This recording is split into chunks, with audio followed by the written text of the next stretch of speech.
Welcome back to another video on the channel, and today we are back. Sorry for the state of my voice. I'm filming this the day after the Brentford video, and I'm giving my thoughts on the new managerial appointment in Muslic. I'm going to talk about his previous management. I'm also going to talk about what Argyle stated on the website and what he said, and overall my thoughts and my concerns on this appointment. I think it is a risk, but let's get into it. First of all, I wanted to speak about what we know from the PAFC website. So it's understood he's on a 3.5-year contract, and Hallett has also said that Miron had a clear vision on how he wanted to take Argyle forward, which shows a sense of direction. I think with our current state being bottom of the championship, the only way is up, and that's the way we need to go. So having that sense of direction on where he wants to take Argyle, if he has aspirations of getting us up the league, or you know, aspirations of making us into the playoff team within a few years, I think it's positive. A 3.5-year contract, so he's got time under his belt. And he has also released his own personal statement, which included a little phrase: "Your colours are a part of me." So it shows that he's here, shows his heart is here, and hopefully he can hit the ground running. Next, I wanted to speak about his previous management. So his previous club was Cercle Bruges. I'm pretty sure I'm saying that right, in the Belgian Pro League. And last season they finished 4th, entering Europe. And I'm pretty sure when he took over, they was a bit like Argyle. They was down there. I'm pretty sure they was down in them relegation spots. He did get sacked on the 2nd of December, and they currently stand 13th out of 16 in the relegation zone. But he left them with a 42.6 win rate, and he left them with a lot of respect towards the club for what he has done. I mean, getting a club into Europe, it's going to earn you some level of respect and some level of love towards the fans. And his whole total managerial career, he's been in charge for 128 games with a 39.8% win rate. And he does like high pressing football, which is a system us Argyle fans have enjoyed over the years with Lowe, with Shuey, with Rooney at the start of the season. We do like a high pressing team, and I think we have got the players for it. Whitaker, yesterday we seen at Brentford, he had a really good run at closing the defenders down. Beidou looked impressive yesterday.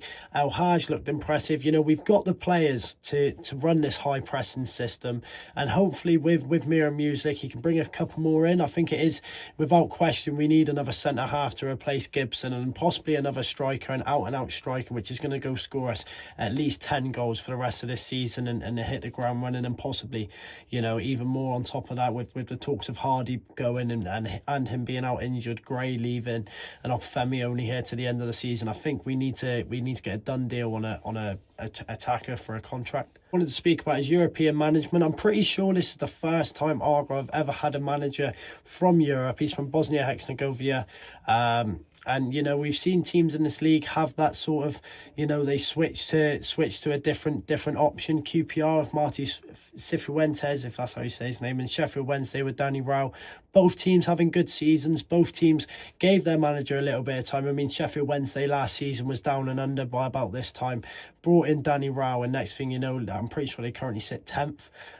So it needs a little bit of time, needs a little bit of trust from the board. But like I said, both teams are doing excellently well so far, I think, compared to how they was before the managers come in. If Muslic can do the same with Argyle, I would be really happy. I think it is definitely a big risk. I'm pretty sure, I was speaking to a few people on the coach yesterday, Shuey had a contract written up. It was pretty much done deal for him to come back, but I'm pretty sure, I think someone said Andrew Parkinson was the one who decided on Muslic. Either way, it's a risk. Whoever manager you go for, I mean, you know, it can't go out of our heads that Shuey did leave for more money. So would he do it again if he come back with Everton? You know, Everton just sacking Sean Dyche. I know that David Moyes has come in, but it's that element of not knowing and that risk we've got to take. I think it's a positive risk.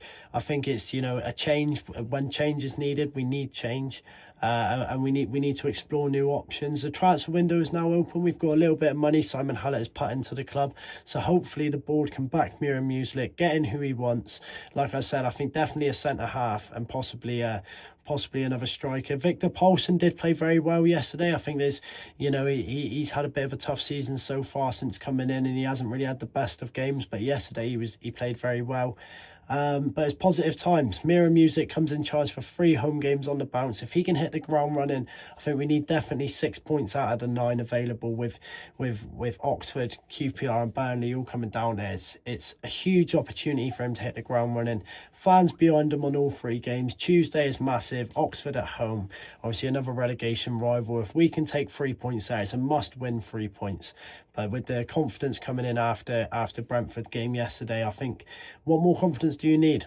You know, genuinely, I think that the way is up. The way is up. As positive times are coming, if we can stay in this league this season, I think it shows the heart and determination from this team, and we can only push on. But thank you for watching.